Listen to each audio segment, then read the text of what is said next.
자, 우리 하나님 말씀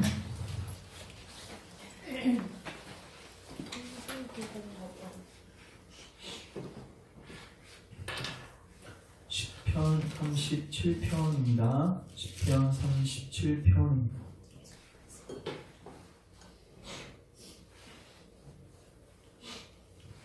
조금 긴데 교독합니다. 악을 행하는 자들 때문에 불평하지 말며 불의를 행하는 자들을 시기하지 말지어다. 그들은 풀과 같이 속히 배임을 당할 것이며 푸른 채소와 같이 세잔할 것입니다. 여호와를 의뢰하고 선을 행하라. 땅에 머무는 동안 그의 성실을 먹을거리로 삼을지어다. 또 여호와를 기뻐하라. 그가 내 마음의 소원을 내게 이루어 주시리라. 내 길을 여호와께 맡기라. 그를 의지하면 그가 이루시고 내 의를 빛같이 나타내시며 내 공의를 정오의 빛같이 하시리로다. 여호와 앞에 잠잠하고 참고 기다리라. 자기 길이 형통하며 악한 꾀를 이루는 자 때문에 불평하지 말지어다. 분을 부수고 노를 버리며 불평하지 말라. 오히려 악을 만들 뿐이라. 진실로 악을 행하는 자들은 끊어질 것이다. 여호와를 소망하는 자들은 땅을 차지하리로다. 잠시 후에는 악인이 없어지리니 내가 그곳을 자세히 살필지라도 없으리로다. 그러나 온유한 자들은 땅을 차지하며 풍성한 화평으로 즐거워하리로다. 악인의 지를 꾀하고 그를 향하여 그의 일을 부르다. 그러나 주께서 그를 비웃으시리니 그의 날이 다가옴을 보심이로다. 악인이 칼을 빼고 활을 갈며 가난하고 공격한 자를 얻어들이며 행위가 정직한 자를 죽이고자 하나. 그들의 칼은 오히려 그들의 양심을 찌르고 그들의 활은 부러지리로다. 의인의 정수소가 악인의 뿔보다 나쁘다. 악인의 팔은 부러지나 의인은 여호와께서 붙드시는도다. 여호와께서 온전한 자의 날을 아시나니 그들의 기업은 영원하리로다. 그들은 환난 때에 부끄러움을 당하지 아니하며 기근의 날에도 풍족할 것이나 악인들은 멸망하고 여호와의 원수들은 어린 양의 비같이 타서 연기가 없어지리로다. 악인은 꾸고 갚지 아니하나 의인은 은혜를 베풀고 주는도다. 주의 복을 받은 자들은 땅을 차지하고 주의 저주를 받은 자들은 끊어지리로다. 여호와께서 사람의 걸음을 정하시고 그의 길을 기뻐하시나니 그는 넘어지나 아주 엎드러지지 아니하면 여호와께서 그의 손으로 붙드시리로다. 내가 어려서부터 늙기까지 의인이 버림을 당하거나 그의 자손이 걸식함을 보지 못하였도다. 그는 종일토록 은혜를 베풀고 구워주니 그의 자손이 복을 받는도다. 악에서 떠나 선을 행하라.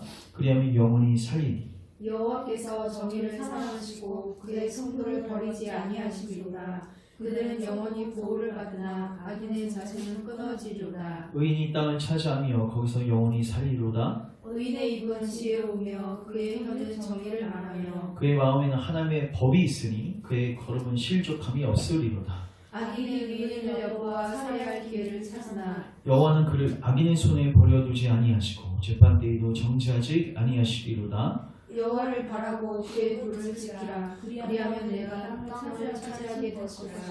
악인이 끊어질 때에 내가 똑똑히 보리로다. 내가 악인의 큰 세력을 본즉 그 본래의 땅에 서 있는 나무잎이 모성함과 같으나 내가 지나갈 때 그는 없어졌나니 내가 찾아도 발견하지 못하였도다. 온전한 사람을 살피고 정직한 자를 불지어다. 모든 화평한 자의 미래는 평안이로다.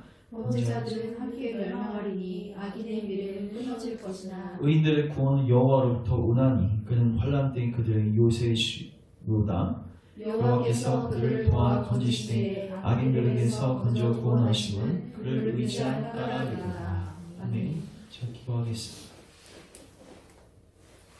사랑의 주님, 오늘도 시편 37편 말씀을 통해서 우리 사랑하는 교우들에게 말씀하시고 깨닫게 하시고 우리 삶을 향한 또 가족을 향한 또 우리 열방교회를 향한 조국교회를 향한 이 세대를 향한 또 세계 선교 현장을 향한 아버지의 뜻과 목적과 우리가 나아갈 길을 선명하게 보게 하시고 우리가 돌이키고 회개하고 순종하게 하시고 또한 우리가 이 말씀을 붙들고 기도할 때 성령이 함께 하셔서 정말 이 기도가 응답되는 귀한 시간 될 수 있도록 주님 우리를 기도의 도구로 사용하여 주시옵소서. 부족한 종을 십자가 뒤에 감춰 주시고 오직 아버지의 마음 부어주셔서 아버지의 말씀은 아버지의 뜻 본이대로 증거하게 하시고 전하는 자 듣는 자 모두 하나님의 은혜 가운데 거하게 하옵소서. 예수님의 이름으로 기도합니다. 아멘.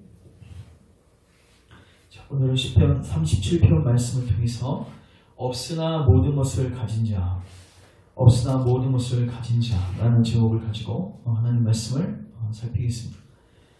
좀 긴 시편인데요. 이 시편 역시 다윗이 있었고요. 다윗이 삶 속에서 모순을 경험하게 됩니다. 경험하게 되는데 어떤 모순을 경험하게 되냐면 자기처럼 하나님을 경외하고 하나님께 순종한 자가 고난을 당하고 그리고 자기처럼 선하지 않고 악을 행하는 자들이 형통하는 모습들을 보게 됩니다. 자, 1절 잠깐 보시면 어떤 상황인지 우리가 좀 인식할 수 있는데 악을 행하는 자들 때문에 불평하지 말고 불의를 행하는 자들 때문에 시기하지 말지어다. 시기하지 말라는 거 보니까 지금 자기는 고난 가운데 있고 악을 행하는 자들은 형통하고 잘 되는 과정 가운데 있는 것을 볼 수 있습니다. 7절에 보시면 여호와 앞에 잠잠하고 참고 기다리라. 자기 길이 형통하며 악한 길을 이루는 자 때문에 불평하지 말지어다. 자기 길이 형통하며, 그러니까 악한 자들이 형통하고 또 꾀를 이루는 자이죠. 그러니까 자기가 계획한 대로 목적한 대로 이루고 있는 그 악한 사람들을 보면서 자기는 그렇지 못한 모습들을 보면서 불평하는 자리에 가고 있는 다윗의 모습을 볼 수 있어요. 또 16절 보시면 의인의 적은 소유가 악인의 풍부함보다 낫도다. 자, 여기서 보시면 악인의 풍부함, 이 말은 뭐냐면 소유적으로도 봐도 악인들이 더 풍부한 가운데 있다는 것을 지금 볼 수가 있죠. 그리고 35절 하나만 더 봅니다. 내가 악인의 큰 세력을 본즉 그 본래의 땅에 서 있는 나무잎이 무성함과 같으다. 즉 악인의 큰 세력이 나무잎이 무성함처럼 형통하고 잘 되고 있는 것을 보게 되죠. 그리고 더 나아가서 잘 될 뿐만 아니라 그 악인들이 의인을 어떻게 하기 시작하냐면 치기 시작해요. 12를 보시면 악인이 의인 치기를 꾀하고 그를 향하여 그의 이를 가는도다. 14절 악인이 칼을 빼고 활을 당겨 가난하고 궁핍한 자 누구의 자기와 같은 자들을 엎드려뜨리며 행위가 정직한 자를 죽이고자 하나. 자, 그래서 지금 악인이 잘 되고 의인이 고난 가운데 있는 것도 억울한데 그 악인이 의인이 하나님을 경외하는 자인 나를 핍박하고 공격하는 그 상황 속에서 하나님께서 다윗에게 계시를 주십니다. 그리고 다윗은 그 하나님의 계시에 순종해서 응답하고 있는 시편이 시편 37편입니다. 자, 그럼 하나님께서 이 자에게, 이 다윗에게 무엇을 명령하십니까? 자, 이 내용들을 살피고 제가 이제 디테일하게 살피겠습니다. 자, 1절 잠깐 보시면 일단 하나님께서 절대로 하지 말라고 하는 게 있는데 불평하지 말라, 첫 번째. 그 다음에 또 시기하지 말라. 불평하지 말라, 시기하지 말라. 그 다음에 7절 보십시오. 7절 역시 불평하지 말지어다. 8절도 분을 그치고 노를 버리며, 그러니까 분노하지 말라는 거죠. 그리고 불평하지 말라. 왜? 이거는 악을 만들 뿐이니까. 11절 그러나 온유한 자들은 땅을 차지하며 풍성화평으로 즐거워하리로다. 이렇게 표현할 수 있죠. 온유한 자리에 가라는 거예요. 자, 정리합니다. 불평하지 말라, 시기하지 말라, 그리고 온유한 자리에 가라. 참고 기다리라. 분노하지 마라. 이게 지금 다윗에게 명령하시는 내용들이에요. 그래서 제가 오늘은 이 부분에 초점을 맞추겠습니다. 이 모든 내용들을 요약하면 이겁니다. 온유한 자리에 가라. 그러니까 불평하지 않고 시기하지 않고 참고 기다리고 분노하지 않는 이 모든 것들을 한 단어로 요약한다면 11절에 있는 단어예요. 온유한 자입니다. 그리고 그 자는 반드시 땅을 차지할 것이다. 예수님께서 산상수훈에서 온유한 자는 복이 있나니 저들이 땅을 기업으로 얻을 것입니다. 예수님께서도 말씀하셨어요. 온유한 자는 복이 있나니 저들이 땅을 기업으로 얻을 것입니다. 이 예수님의 산상수훈을 미리 다윗이 경험했던 거예요. 11절 다시 보십시오. 그러나 온유한 자들은 땅을 차지하며 풍성화평으로 즐거워하리로다. 그래서 오늘 저는 이 온유한 자리가 어떤 자리인지를 좀 더 상세하게 살피고, 그리고 온유한 자리, 이 다윗이 갔던 자리에 가기 위해서 어떤 부분에 있어서 우리가 어떤 자리로 나가야 하는지 그 방법에 대해서, 구체적인 방법들에 대해서 제가 나누도록 하겠습니다. 자, 먼저 온유함을 어떻게 정의할 수 있냐면요, 이렇게 정의할 수 있어요. 일단 예수님께서 산상수훈에서요, 심령이 가난한 자는 복이 있다고 하셨죠. 그리고 죄에 대하여 애통하는 자는 복이 있다고 하셨습니다. 그 다음에 세 번째가 온유한 자는 복이 있다고 하셨습니다. 자, 이 세 가지가 연결되어 있는데 심령이 가난한 것은 무엇을 의미합니까? 심령이 가난한 것은 자기 연약함과 무능을 깨닫는 거죠. 자, 그 자는 이제 자기 죄성을 깨닫고 울기 시작합니다. 애통하는 거죠. 자, 그 다음에 더 나아가서 그 자는 자기를 쉽게 말해서 자기를 좋게 평가 못하는 자인데 그 평가를 다른 사람들의 입을 통해서 자기에 대한 평가를 듣게 되었을 경우에, 그러니까 이미 심령이 가난하고 애통하는 자들은요 자기가 빵점인 거 알고 있어요. 근데 그거를 다른 사람들을 통해서 듣게 되었을 경우에 거기에 대해서 그 사람이 말하는 것을 허용해 주는 것, 그게 뭐냐면 온유입니다.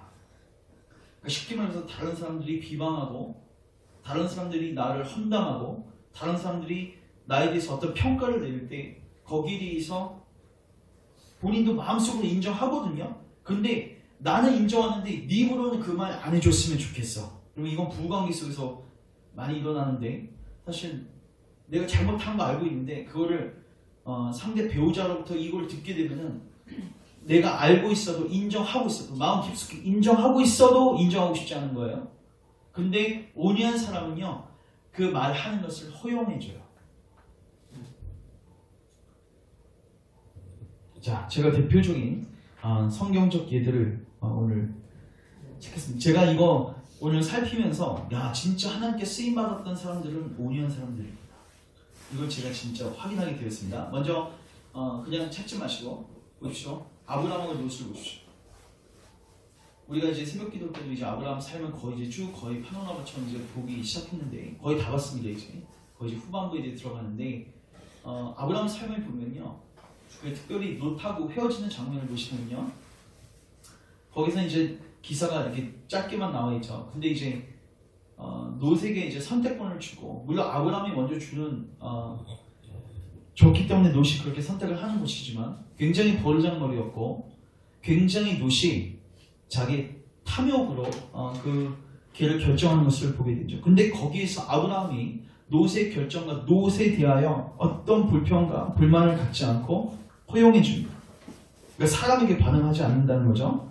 자, 그 다음에 모세를 보겠습니다. 모세 요건 한번 찾겠습니다. 민수기 12장.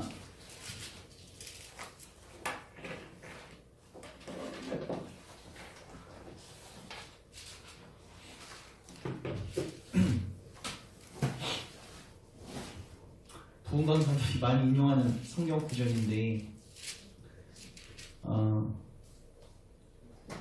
자, 12장 1절 보시면 모세가 고수 여자를 취하였더니 그 고수 여자를 취하였으므로 미리암과 아론이 모세를 비방하니라. 그들이 이르되 여호와께서 모세와만 말씀하셨느냐 우리와도 말씀하지 아니하셨느냐 하매 여호와께서 이 말을 들으셨더라. 그 다음에 3절 같이 읽습니다. 시작. 이 사람 모세는 온유함이 지면의 모든 사람보다 더하더라.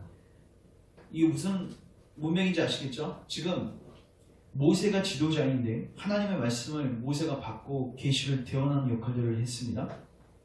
근데 제가 봤을 때 이 문맥 속에 봤을 때 모세의 형인 아론과 누나였던 미리암이 질투했던 것 같아요.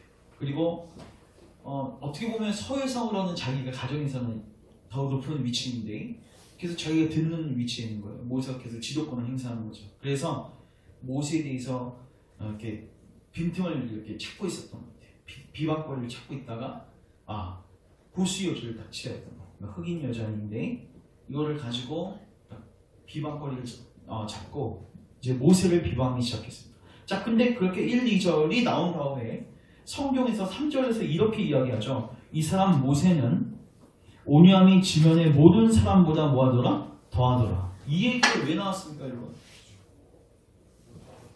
1, 2절에 대해서 모세가 어떻게 반응하였는지를 보여주는 거죠.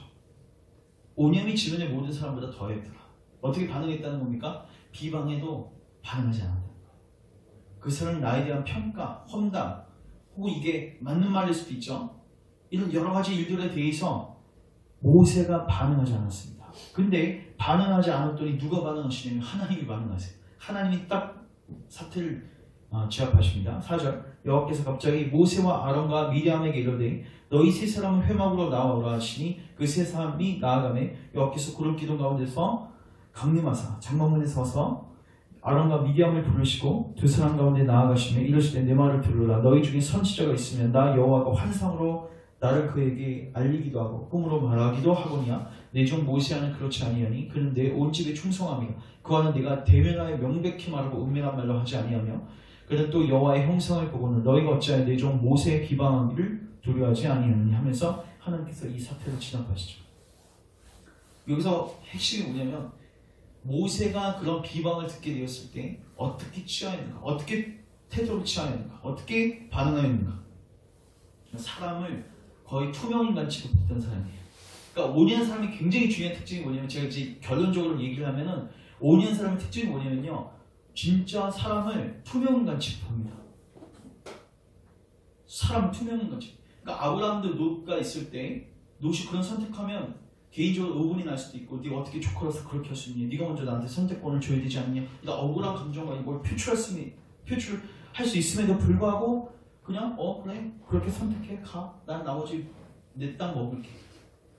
모세도 비방하면 그래 알겠어. 하나님이 수습해 주시죠. 여러분 스데반 아시죠? 사도행전 7장 차츰 마시고 하나님 말씀을 강하고 담대하게 증거했을 때 수많은 사람들이 돌을 들어서 아주 적대적으로 치려고 했을 때 그 영수 그의 얼굴이 어떻게 천사 같았다. 사람들을 투명인간 취급하는 거예요. 가장 좋은 샘플은 누구신가? 예수님입니다. 예수님 양으로 표현하죠. 어린 양으로. 양은요 도살장으로 갈 때요 끌려가지 않습니다. 그냥 자기가 갑니다. 끌려가는 건 뭐예요? 가고 싶지 않은데 억지로 막, 여러분 돼지 잡는 거 한번 보셨습니까? 돼지 잡는 거 봤는데 죽지 않으려고 아주 아둥바둥 막 몸을 막 비틀거리고 다리 딱 묶어놓으면, 근데 여러분 양은 딱 잡아주고 배에다 칼을 대고 그리고 목에 칼을 댈 때까지 가만히 있어요. 배도 가만히 있는 거예요. 끌려가는 게 아니라 자기가 그냥 그 길 가는 거예요. 온유함에, 그래서 예수님이 뭐라고 하세요? 나는 온유하니, 나는 온유하고 겸손하니 나에게 오세요. 온유와 겸손을 배우라. 그러니까 온유한 사람들의 굉장히 중요한 특징이 뭐냐면 사람들한테 반응 안 해요. 그러니까 당한 사람 더 열받는 거예요. 이 자식이 나를 무시하는가? 그러니까 스데반이 그렇게 대처하니까 그 사람들이 더 열이 받아가지고 스데반을 죽이려고 하지 않습니까? 투명인간 취급하는 거예요. 그래서 1차적으로 온유함의 정의는 이겁니다. 그 사람들이 나에게 비방을 하던, 그게 잘못된 비방일 수도 있고 합당한 비방일 수도 있습니다. 맞죠? 만든 말일 수도 있고 틀린 말일 수도 있어요. 어찌됐든 간에 그 사람이 무슨 말을 할 때 그 사람이 말하는 것을 허용하고 거기에 대해서 투명인간 취급하는 거, 이렇게 정의할 수도 있어요. 그러니까 여기에 대해서 내가 욕을 하면 내가 욕을 대갚아주고 그 사람이 나 한 대 치면 내가 두 대 쳐주는 그런 보복 정신이 아니라 그 사람에 대해서 그냥 모든 판결을 하나님께 맡기고 자유한 거. 온유한 사람들은 굉장히 중요한 특징입니다. 그래서 두 번째, 온유함에서 굉장히 중요한 특징 중에 하나가 뭐냐면 이거는 천성적으로 주어진 성품이 아니라는 사실입니다. 이걸 잘 기억하셔야 돼요. 우리는 어떤 사람 보면요 굉장히 젠틀하고 친절하고 좀 이렇게 내성적이고 이런 사람들 보면서 저 사람은 굉장히 온유, 좀 다혈질적인 사람 보면 저 사람 온유하지 않네 이렇게 생각하는데, 여러분 모세도요 지면에서 어떤 사람한테 온유했지만 나중에 온유하지 않 때문에 가나안 땅에 들어가지 못했어요. 분노가 그 안에서도 치밀어 올랐던 거예요. 바위를 내리치지 않습니까? 그러니까 온유함은 생내적으로 천성적으로 갖는 성품이 아니라 갈라디아서 5장에 나온 것처럼 성령의 열매입니다. 성령의 9가지 열매 중에서 온유가 있지 않습니까? 그 다음에 세 번째, 온유는 따라하기는 태만이나 무기력이 아닙니다. 이게 뭔 말이냐면요, 그러니까 이런 사람들이 있어요. 어떤 사람들이 뭘 하든 간에 너무 귀찮아서 혹은 너무 무기력해서 반응하지 않는 사람들이 있어요. 근데 온유한 사람은 그런 유의 사람은 아니에요. 여러분 스데반 보시면 알겠지만 그는 태만하고 무기력하지 않았습니다. 그가 이렇게 순교하기 전까지 그는 뭐 했어요? 사도행전 7장에서 길게 뭐 했어요? 담대하게 설교했습니다. 그들의 죄를 다 드러내고, 그리고 그 당시에 그들이 아주 신처럼 섬기고 있었던 그 성전을 까면서, 여러분 그 당시에 성전 까는 건요 자기 목숨을 담보하는 거예요. 아주 강하게 설교한 거예요. 그러니까 우리는 오냐함을 약함이라고 생각하는데 아닙니다. 오냐함은 강함하고 같이 갈 수도 있습니다.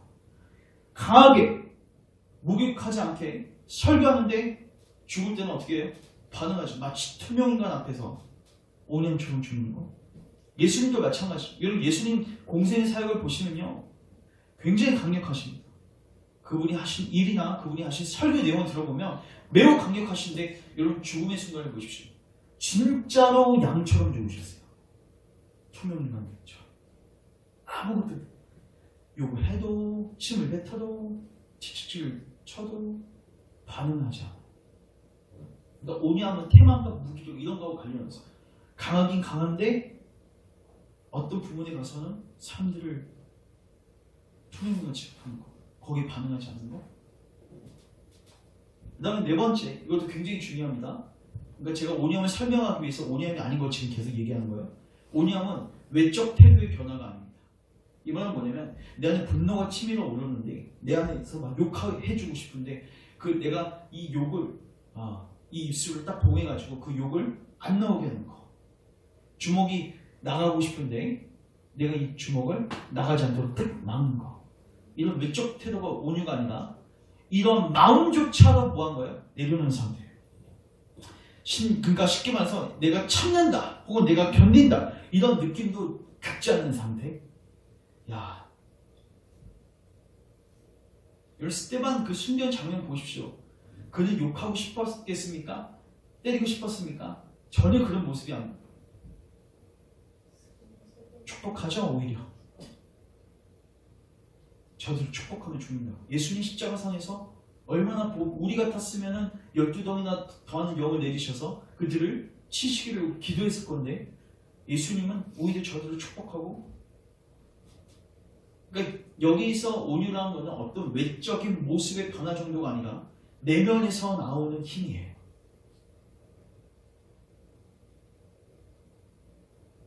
그 다음 다섯 번째, 온유한 사람은 그래서 굉장히 중요한 특징이 뭐냐면 따라하겠어요. 보복의 영을 버리는 것이다.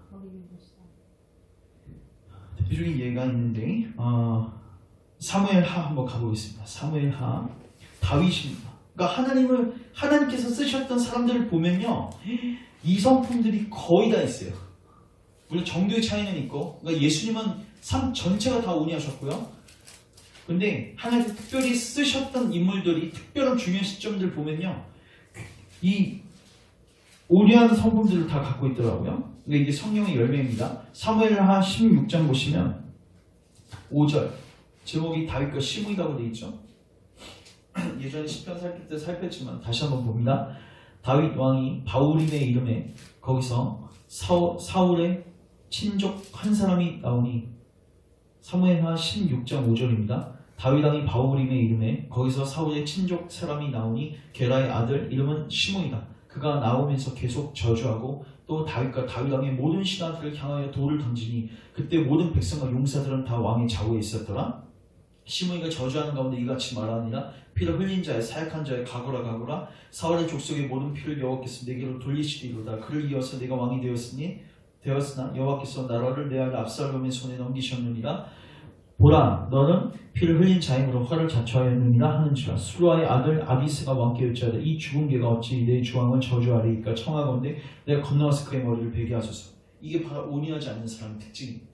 사람이 공격하면 뭐예요? 바로 보복하려고 하고 반응하려고 하는 거죠. 자, 근데 10절 보십시오. 왕이 이르되 수루아의 아들들아, 내가 너희와 무슨 상관이 있느냐? 그가 저주하는 것은 여호와께서 그에게 다윗을 저주하라 하시니 내가 어찌 그리하였느냐 할 자가 누구겠느냐 하고, 또 다윗이 아비스의 모든 신하들에게 이르되 내 몸에서 난 아들도 내 생명을 해하려 하고, 야, 내 아들도 나 죽이려고 하는데 쟤는 당연하지 않냐? 하물며 이 베냐민 사람이야. 여호와께서 그에게 명령하신 것이니 그가 저주하게 버려두라.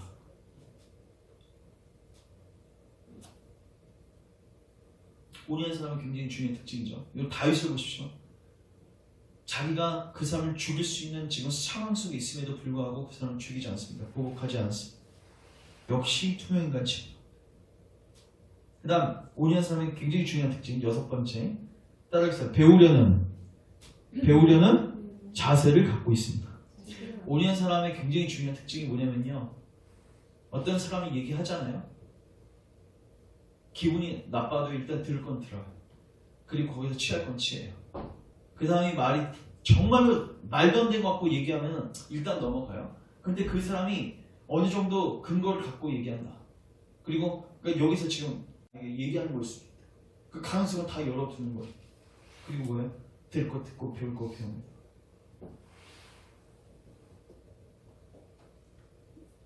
이거 굉장히 중요한 거예요. 온유한 사람의 굉장히 중요한 특징이 뭐냐면 배우려는 자세가 있습니다.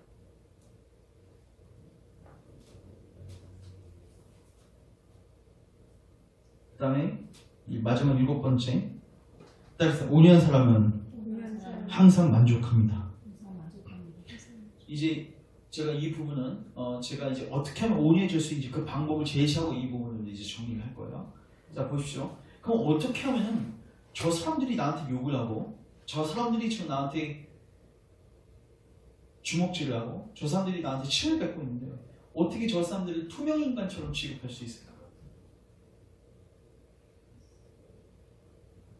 자, 우리 시편 다시 가겠습니다. 이제 시편 오늘 시편에서 그 보고를 우리가 이제 발견할 수 있습니다.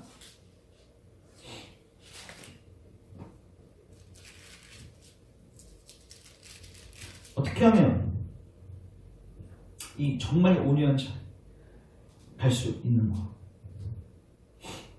자, 2절 같이 한번 읽겠습니다. 시작.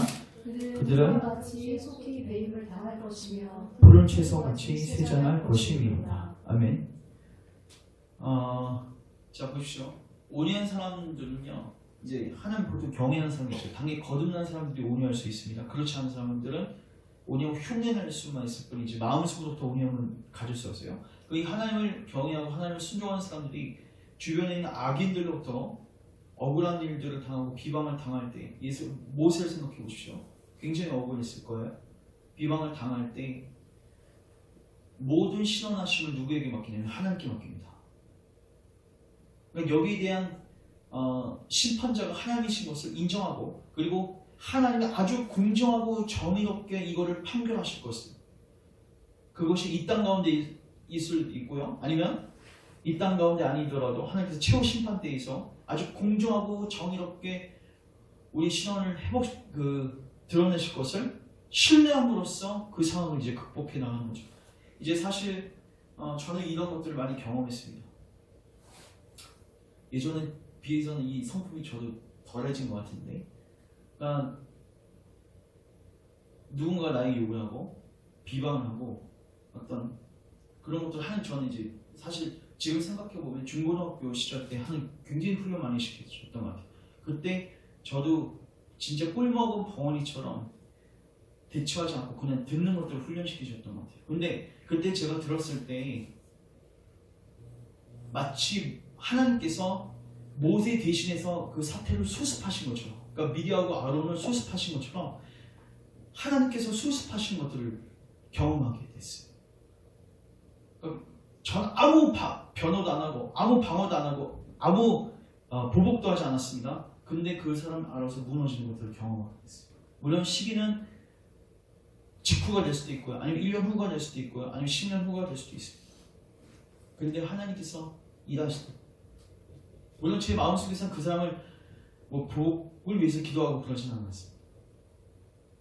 그래서 결국 우리가 이런 억울한 일을 당할 때, 이런 상황들을 처하게 되었을 때 굉장히 중요한 묵상을 해야 할 부분이 뭐냐면요, 하나님은 알아서 해결하신다. 그걸 인정하셔야 됩니다. 그러니까 내 손으로 굳이 하지 않아도 하나님이 알아서 공정하게 이 모든 것을 끌고 가신다. 이게 전제되지 않으면 계속 우리 손으로 뭔가를 보복하려고 하고 치려고 하는 거죠. 해결하려고 하고 방어하려고 하고 변화하려고 하는 거죠. 두 번째, 37장 5절 한번 가봅시다. 제가 37절 읽으면서 제가 옛날에 내가 기도할 때 썼던 구절들이 여기 굉장히 많이 들어있더라고요. 5절 잠깐 보시면 내 길을 여호와께 맡기라. 그를 의지하면 저가 이루시고. 이거 제가 아마 저희 교회에서 대표 기도할 때도 제가 이 구절을 많이 인용해요. 너희 길을 주께 맡기라. 저를 의지하면 저가 이루시고. 그 다음에 23절부터 보시죠. 여호와께서 사람의 걸음을 정하시고 그의 길을 기뻐하시나니 그는 넘어지다 아주 엎드려지지 아니하면 여호와께서 그의 손으로 붙듯이 이루다. 내가 어려서부터 늙기까지 의인이 버림을 당하거나 그의 자손이 걸식함을 보지 못하였도다. 아멘.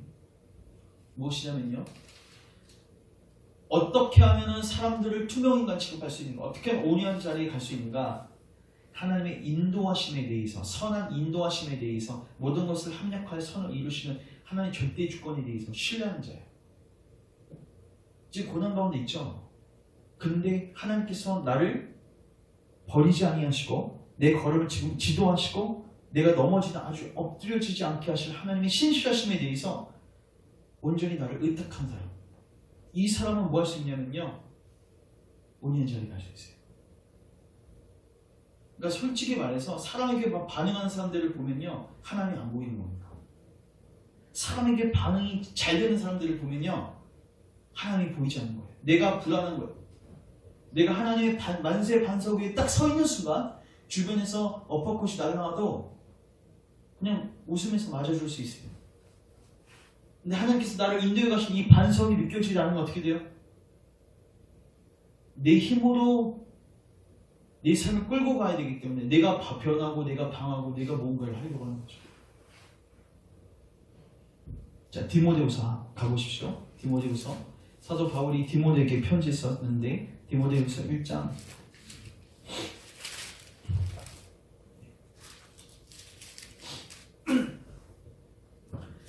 1장 12절. 이로 말미암아 내가 또 이 고난을 받되 부끄러워하지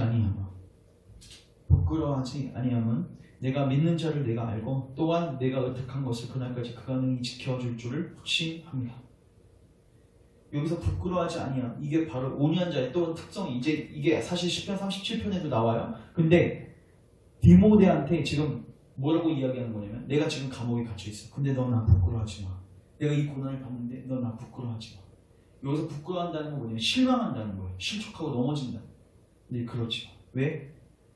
주님이 우리를 인도해 가지고 내가 믿는 자를 내가 알고 또 내가 의탁한 것을 그분은 능히 지키실 줄을 내가 확신합니다. 그러니까 너는 절대로 부끄러워하지 마. 실망하지 마. 그래서 온유할 수 있는 굉장히 중요한 근거는 하나님이 내 삶을 주관하고 이끌어 가신다. 내가 굳이 뭘 하려고 하지 않아도, 내가 변하려고 하지 않아도, 내가 방어하려고 하지 않아도 하나님 변하시고 방어해 가시고 그분의 뜻을 이루어 가신다. 이 확신이 있어야 돼. 시편 37편에는 다윗은 그 확신이 있었어. 그러니까 사람들에게 그런 태도를 취할 수 있었던 거예요. 자, 37장 다시 가보시죠. 요것만 이제 확인하고 정리합니다. 18절, 19절 보시죠. 여호와께서 온전한 자의 나를 아시나니 그들의 기업은 영원하리로다. 그들은 환난 때에 부끄러움을 당하지 아니하며 기근의 날에도 풍족할 것이다. 여기 보시면 환난 때에 뭐를 당하지 않는데요, 부끄러움을 당하지 않는데요. 근데요, 환난 때 문자적으로는 부끄러움을 당할 수도 있거든요. 근데 그의 마음은 부끄러움을 당하지 않습니다. 즉 실망하고 넘어지지 않습니다. 주님을 의지하기 때문에. 근데 여기에 대해서 신약 성경은 굉장히 중요한 방법 하나를 제시해요. 저는 이게 가장 강력한 방법이라고 생각하는데, 로마서 5장 한번 가보십시오. 저는 이게 끝판이라고 생각합니다. 이게 되면 진짜 온유한 자리에 갈 수 있습니다. 이게 오늘 결론일 것 같은데, 5장 1절 보시면, 그러면 우리가 믿음으로 의롭다 하심을 받았다면 이제는 하나님과 화평을 늘 누리세요. 그리고 당신은 화평만 누릴 뿐만 아니라 5장 2절 뒷부분 하나님의 영광을 바라고 즐거워합니다. 이건 뭐예요? 너는 최종적으로 구원받을 거야. 그 영광을 이제 바라고 즐거워해. 그리고 3절, 그런데 잘 기억해. 다만 이뿐 아니라 네가 환난 중에 있어도 너는 즐거워할 수 있어. 왜냐하면 환난은 인내는 연단을 소망을 이루게 되거든. 근데 5절, 소망이 우리를 부끄럽게 하지 아니야. 여기서 부끄럽다는 표현 또 나오죠. 이게 뭐예요? 하나님 우리에게 어떤 소망을 주셨어요? 우리 구원의 완성에 대한 소망을 주셨죠. 근데 이것이 우리를 실망시키지 않을 것이다. 근데 그 이유가 뭔가? 어떻게 우리가 실망하지 않을 수 있습니까? 우리 삶 가운데 환란이 있는데 내가 지금 억울하고 비방하는 일을 당하고 있는데 어떻게 해서 우리가 실망하지 않을 수 있는가? 여기 보시면 우리에게 주신 성령으로 말미암아 하나님의 사랑이 우리 마음에 부음바 되니. 우리 마음에 하나님의 사랑이 부음바 되니. 자, 저를 주목하십시오. 결국 이겁니다. 빈 수레가 요란하다. 하나님으로 채워지지 않으면요, 그 사람은요 계속해서 다른 것들을 채우게 되거든요. 그게 돈이 됐든 아니면 명예가 됐든 아니면 사람들의 칭찬이 됐든 관계가 됐든 하나님의 사랑이 내 안에 가득 채워지지 않으면요 그 사람은 계속해서 바뀔 것을 찾아요. 근데 잘 생각해 보십시오. 그런 사람에게 어떤 사람이 비방하고 어떤 사람들이 욕지거리하고 관계 문제가 생겨요. 그럼 당연히 그 사람 어떻게 반응하겠습니까? 하나님과의 관계가 문제가 있는 사람이 경제적인 어려움을 가지면 어떻게 하겠습니까? 돈 벌려고 미친듯이 자기 삶을 투자하겠죠. 하나님이 없는 사람이, 하나님의 사랑을 못 누리는 사람이 관계 속에서 어려움이 생기면 어떻게 하려고 하겠어요? 그 사람의 사랑을 어떻게 해서든 받으려고.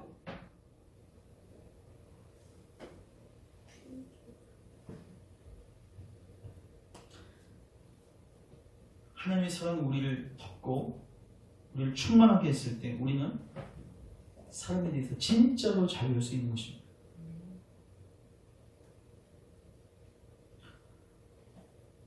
예수님 묵상하십시오. 사도 바울 묵상하십시오.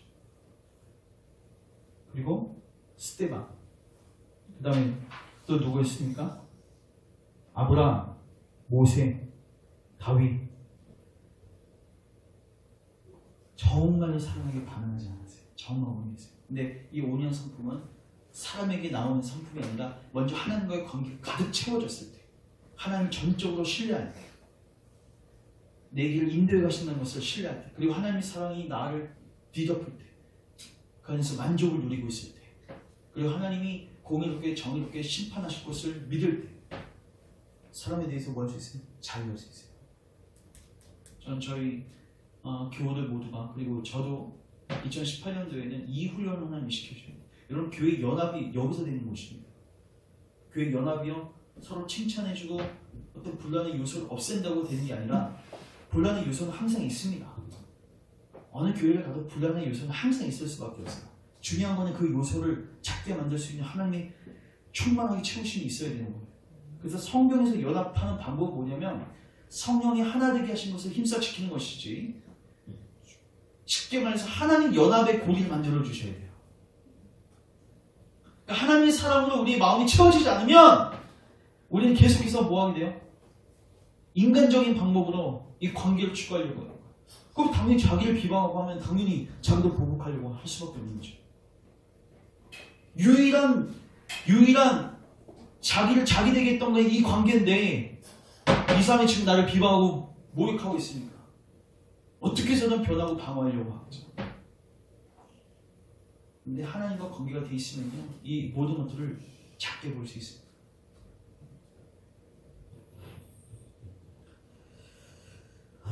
말씀을 정리하겠습니다. 여러분들은 온유한 자리에 가 계십니까? 온유함은 성령님의 열매라고 했습니다. 내가 죄인이고 나에 대해서 어떤 사람들이 평가하고 비방하고 또 어떤 사람들이 권면을 했을 때 거기에 대해서 분노하고 불평하고 거기에 대해서 보복하는 마음으로 대항하는 것이 아니라 그 사람이 말하는 것을, 그 사람의 평가를 허용해 주는 것. 근데 이것을 가능하게 하기 위해서는 이 세 가지만 잘 붙들고 우리 같이 기도했으면 좋겠습니다. 하나님이 나의 삶을 인도해 가신다는 것을 전적으로 확신해야 되고, 두 번째, 하나님의 사랑이 내 마음에 가득 부어져야 되고, 세 번째, 하나님의 공의로우신, 정의로우신 심판에 대해서 정확하게 알고 있어야 됩니다. 그래서 우리 사랑하는 교우들이 다 이런 하나님에 대한 분명한 지식이 있어서 정말 사람들을 2018년도에는 투명인같이 그랬으면 좋겠어요. 이거 사람을 무시한다는 게 아니에요. 그 사람을 감싸줄 땐 감싸주고 하지만 그 사람이 나를 대적할 때에는 아주 능수능란하게 그리고 자유롭게 넘어갈 수 있는 그런 실력들이 저희 교우들에게 또 저에게 있었으면 좋겠습니다. 자, 제가 기도하겠습니다. 사랑의 주님, 우리의 죄악을 용서하여 주시옵소서. 우리가 하나님의 인도하심을 신뢰하지 못하고 또 하나님의 공의로우신 심판을 믿지 못하고 또 하나님의 사랑을 무시하고 우리가 우리의 힘으로 변화하려고 하고 방어하려고 하고 보복하려고 하고 공격하려고 했습니다. 온유한 성품이 전혀 없었습니다. 우리의 죄악을 용서하시고 주님, 우리 열방교회 사랑하는 교우들에게 이 성령의 열매가 나타나는 은혜를 허락하여 주시옵소서. 하나님, 우리가 정말 하나님의 사랑으로 가득 채워줘서 저 사람이 나를 사랑한다는 말든 거기에 대해서 자유할 수 있기를 원합니다. 저 사람이 나를 좋게 평가하든 나쁘게 평가하든 자유할 수 있기를 원합니다. 주님, 우리에게 그 은혜를 허락하옵소서. 우리 사랑하는 교우들 10년 가운데 주의 십자가 사랑을 가득 부어주셔서 그 사랑 안에서 만족하게 하시고 이제 그 사랑을 흘려보낼 수 있는, 받는 자리가 아니라 흘려보낼 수 있는 주의 교우들 될 수 있도록 축복하옵소서. 그 가운데서 우리 열방교회가 진정으로 하나 되고 연합되게 하시고 하나님의 영광을 보는 교회가 될 수 있도록 은총을 베풀어 주시옵소서.